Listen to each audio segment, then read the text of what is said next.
Don't try to burn the tick off. Don't try to smother it with Vaseline. Don't do anything like that. A lot of old wives' tales are out there. Best way is with a fine tip tweezer, by the mouth parts, straight out.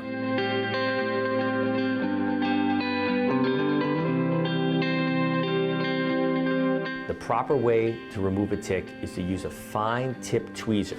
To grab the tick right by the mouth parts, not the body. You do not want to squeeze the body and squeeze what's in the tick back into you. So right by the mouth parts, grab it and pull firm and straightly up.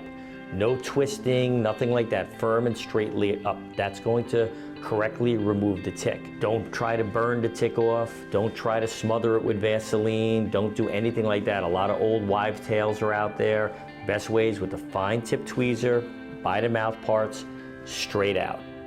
If you're concerned about the tick, that you want to identify the tick to see if it is a potential tick that's going to carry Lyme disease, you could put it in a small vial with some rubbing alcohol to kill it, and then keep it like that to be able to submit to somewhere who can test the tick.